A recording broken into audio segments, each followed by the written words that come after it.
मुल्क की सीरीज का फैसला कुल मार्का। पाकिस्तान और न्यूजीलैंड मध्य मुकाबल। पाकिस्तान की कीवीज के खिलाफ बैटिंग 54 रन पर तीसरी विकेट गिर गई। फखर जमान 10 और साउद शकील 8 रन बनाकर आउट। पाकिस्तान ने 3 विकेटों पर 54 रन बना लिए हैं। कौमी टीम में एक तब्दीली, मोहम्मद हसनैन की जगह फहीम अशरफ टीम में शामिल।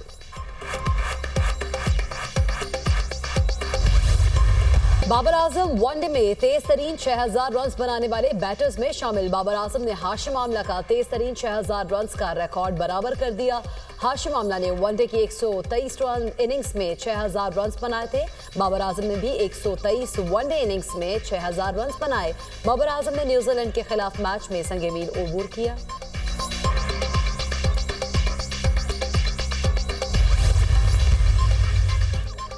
स्मार्ट एग्री फार्म ज़राअत की तरक्की का ज़ामिन। Army chief general Asim Munir और वज़ीर आला पंजाब समेत आला हुकूमती अहदेदारों का SIFC के ग्रीन कॉर्पोरेट इनिशिएटिव का दौरा। वज़ीर आला मरियम नवाज ने smart agri farm, green agri malls और एग्री रिसर्च सहूलत सेंटर का इफ्तिताह किया। दौरे के दौरान शुराका को ज़राई शोबे की तरक्की के लिए इस्तेमाल होने वाली जदीद ज़राई मशीनरी का मुआयना भी करवाया गया। किसानों को महंगी मशीनरी खरीदने के बजाय आसान किराए पर मशीनरी हासिल करने के मौके मुयस्सर होंगे। जदीद आपाशी के निज़ाम के क़याम के लिए पंजाब भर में 25 ग्रीन एग्री मॉल तैयार। साल के अख्तिताम तक मुल्क भर में 250 ग्रीन एग्री मॉल की तकमील मुतवक्के। आर्मी चीफ और वज़ीर आला पंजाब का ज़राई शोबे की तरक्की के लिए GPI की कारकर्दगी पर मुकम्मल इत्मीनान का इजहार।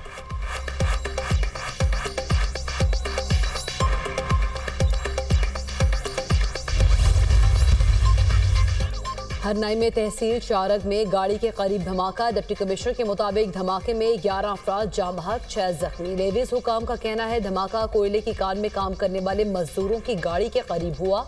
जख्मियों और जाँ बहक अफराद की लाशें अस्पताल मुंतकिल। सदर और वजीर आजम की शारग में धमाके की मजम्मत। दहशतगर्दी के खात्मे तक कोशिशें जारी रखने के अज़्म का अयादा। वज़ीर दाखिला मोहसिन नकवी की भी मजदूरों की गाड़ी पर धमाके की शदीद मजम्मत। लवाहिकीन से दिली हमदर्दी और ताज़ियत का इजहार। मोहसिन नकवी ने कहा मासूम लोगों को निशाना बनाने वाले दरिंदे किसी रियायत के मुस्तहिक नहीं।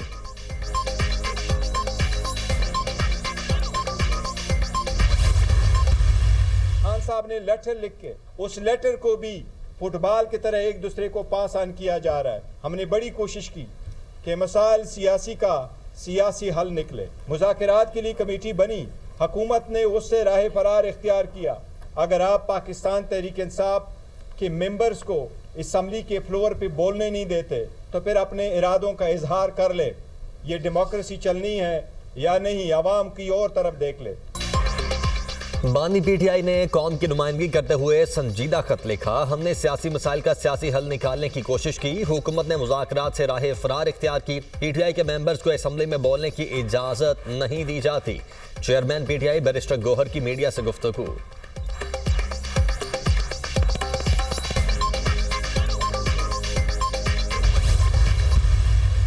ख़त के वसूल कनिंदा होने चाहिए थे उनकी तरफ से आ गया। उन्होंने कहा कि ये ख़त की अहमियत ये है कि मैं इसको पढ़ूंगा भी नहीं। इस ख़त को उन्होंने कहा मैं वैसे ही प्राइम मिनिस्टर को भेज दूंगा और गालबन जब वो नहीं पढ़ेंगे तो वो भी नहीं पढ़ेंगे। और आज देखें कि उमर अयूब जो हैं वो एक ख़त लिख रहे हैं IMF को। बानी PTI का ख़त तरले करने की आखिरी हद है। अगर ख़त वसूल कनिंदा नहीं पढ़ेंगे तो वज़ीर आज़म भी नहीं पढ़ेंगे। बानी PTI और उनके हवारियों की हरकतों से परेशान हूँ कि आखिर इनका एजेंडा क्या है। पूरी दुनिया में टैरिफ की बात हो रही है। इनके हालात देख लें कि उमर अयूब IMF को खत लिख रहे हैं। स्पीकर पंजाब असम्बली मलिक अहमद खान की मीडिया से गुफ्तगू।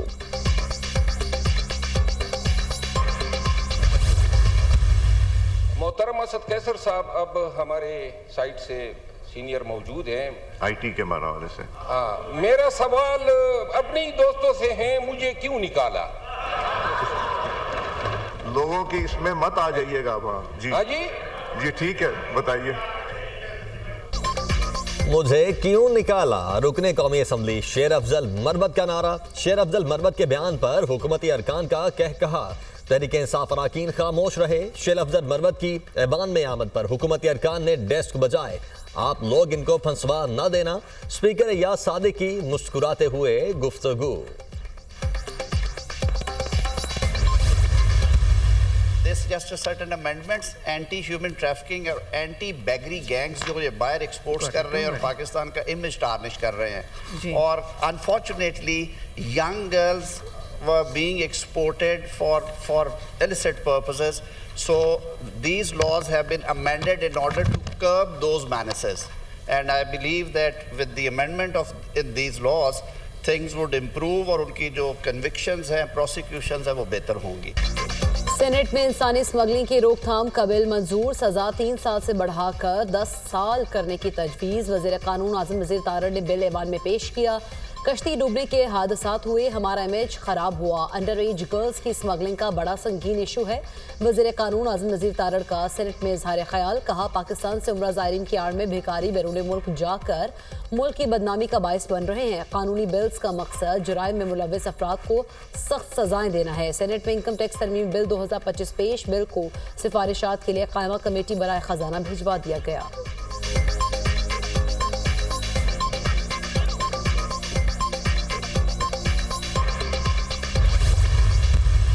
Indo-US joint statement of 13 February 2025 as one-sided, misleading, and contrary to diplomatic norms. Pakistan is also deeply concerned over planned transfer of advanced military technologies to India. Such steps accentuate military imbalances in South Asia. Pakistan strongly condemns in unequivocal terms the recent statement by Israeli Prime Minister suggesting that the Palestinian people should establish a state in Saudi Arabia. Bharat America मुश्तरका बयान गलत और बेबुनियाद है. दहशतगर्दी से मुतासरा मुल्क के तौर पर पाकिस्तान दुनिया में अमन इस्तेहकाम के फ़रोग़ का कहाँ है. मुश्तरका बयान भारत की जानिब से अवामी हुकूक की पामाली का जवाब देने में नाकाम रहा. भारत को जदीद असलहा फराहम करने पर शदीद तहफ़्फ़ुज़ात हैं. इससे जनूबी एशिया के अमन में अदम तवाज़ुन पैदा होगा. तर्जुमान दफ्तर खारिजा की प्रेस ब्रीफिंग. कहा, इसराइली वज़ीर आज़म का हालिया बयान काबिल मज़म्मत है. पाकिस्तान सऊदी अरब के साथ मुकम्मल यकजहती का इजहार करता है. पीटीआई की जानिब से IMF को डोजियर अफसोसनाक है. पाकिस्तान के IMF के साथ अच्छे मुआमलात हैं.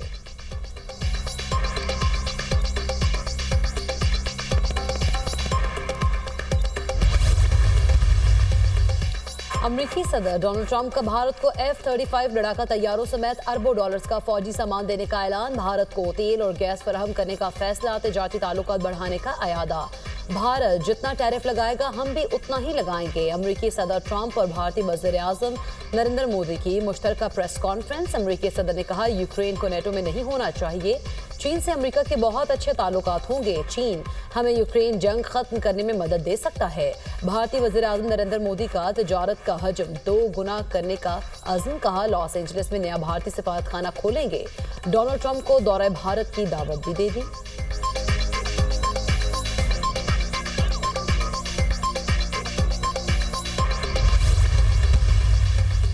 व्हाइट हाउस के सामने ट्रंप और मोदी की मुलाकात के दौरान एहतजाजी मुजाहरा. मोदी के खिलाफ शदीद नारेबाजी. मुजाहरे में सिख कम्युनिटी की बड़ी तादाद की शिरकत.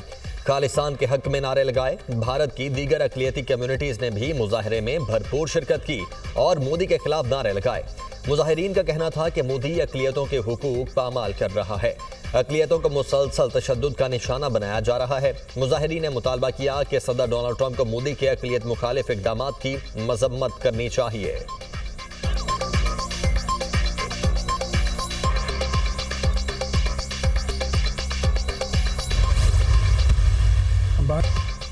अगर हुकूमत की तरफ से रेफरेंस आया तो क्या होगा? जस्टिस मंसूर अली शाह से सहाफ़ी का सवाल.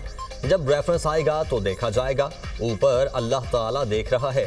कुछ गलत नहीं किया तो डरना किस बात का? डरे तो वो जिसने कुछ किया हो. किसी से कोई ज़ाती इख्तलाफ नहीं. मुकदमात की शरह देख लें, किसके कितने फैसले हैं, सब वेबसाइट पर पड़े हैं. जस्टिस मंसूर अली शाह का जवाब.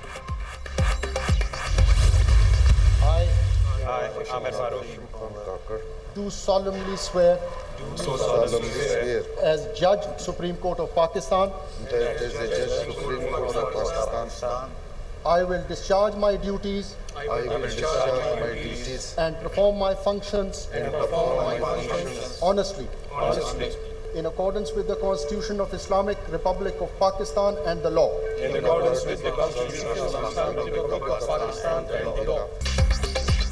सुप्रीम कोर्ट में नए तैनात जजेस ने हल्फ उठा लिया। चीफ जस्टिस पाकिस्तान याहिया अफरीदी ने जजेस से हल्फ लिया। हल्फ उठाने वालों में 6 मुस्तकिल और 1 आर्जी जज शामिल। हल्फ उठाने वाले जजेस में justice Mohammad Hashim Kakar, justice Mohammad Shafi Siddiqui, justice Salahuddin, justice Shakeel Ahmed, justice Aamir Farooq और जस्टिस इश्तियाक इब्राहिम शामिल। जस्टिस मियागुल हसन औरंगजेब ने बतौर एक्टिंग जज हल्फ उठाया। चीफ जस्टिस ने जस्टिस मियागुल हसन औरंगजेब से अलग हल्फ लिया। बलूचिस्तान हाई कोर्ट के जस्टिस मोहम्मद एजाज सवाती ने कायम मकाम chief justice Balochistan high court के ओहदे का हल्फ उठा लिया। गवर्नर बलूचिस्तान ने जस्टिस मोहम्मद एजाज सवाती से हल्फ लिया।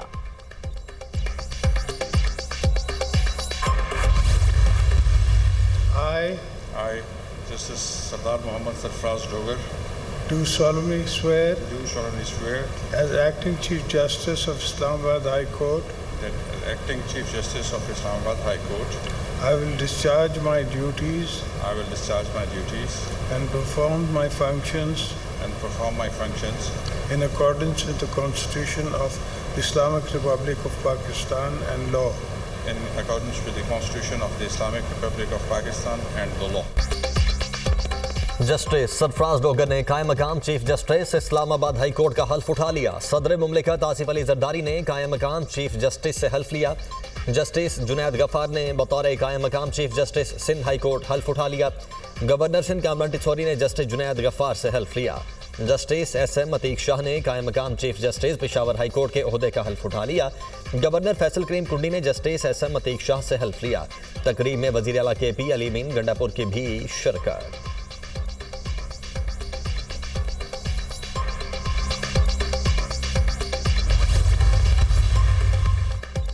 वज़ीर आज़म से पाकिस्तान में अक़वाम मुत्तहिदा के रेजिडेंट कोऑर्डिनेटर मोहम्मद याहिया की मुलाकात। शहबाज शरीफ ने यूएन कंट्री टीम की जानिब से पाकिस्तान में जारी अहम काम को सराहा। पायदार तरक्की और मौसमियाती तब्दीली के शोबों में अक़वाम मुत्तहिदा के साथ ताउन को मज़ीद मजबूत बनाने पर जोर। वज़ीर आज़म की सैलाब में आलमी हिमायत इकट्ठा करने पर सेक्रेटरी जनरल अक़वाम मुत्तहिदा के किरदार की तारीफ। शहबाज शरीफ ने कहा, मौसमियाती तब्दीली के असरात से निमटने के लिए क्लाइमेट फाइनेंसिंग एक अहम जुज़ है। उम्मीद है तरक्की याफ्ता ममालिक के सिलसिले में अपने वादों को पूरा करेंगे।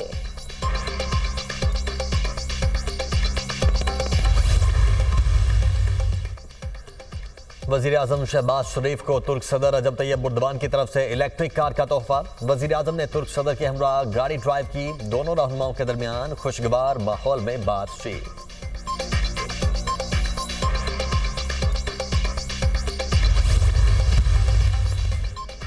IMF की एक और शर्त पर अमल दरामद। हुकूमत ने FBR से आम इख्तियारात वापस ले लिए। वफाकी काबीना ने वज़ारत खजाना में टैक्स पॉलिसी ऑफिस कायम कर दिया। नोटिफिकेशन जारी। टैक्स पॉलिसी साजी और टैक्स वसूली को अलग अलग कर दिया गया। अब FBR सिर्फ टैक्स वसूली की हद तक महदूद रहेगा। FBR रेवेन्यू बढ़ाने के लिए टैक्स तजावीज़ पर अमल दरामद पर तवज्जो देगा। टैक्स पॉलिसी ऑफिस हुकूमती इस्लाहाती एजेंडा बनाने पर काम करेगा।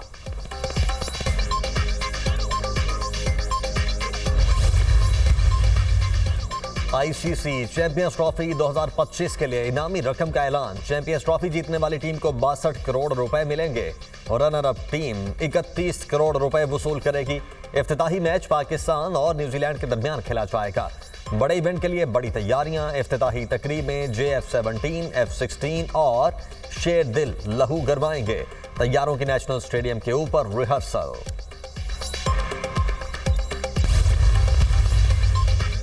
ICC चैंपियंस ट्रॉफी से कबल न्यूजीलैंड को धचका। Fast bowler Ben Sears injury के बायस चैंपियंस ट्रॉफी से बाहर हो गए। Kiwi fast bowler training session के दौरान इंजरी का शिकार हुए। ICC टेक्निकल कमेटी ने न्यूजीलैंड को स्क्वाड में मुतबादिल खिलाड़ी शामिल करने की इजाजत दे दी। न्यूजीलैंड ने जैकब डिफी को स्क्वाड में शामिल कर लिया।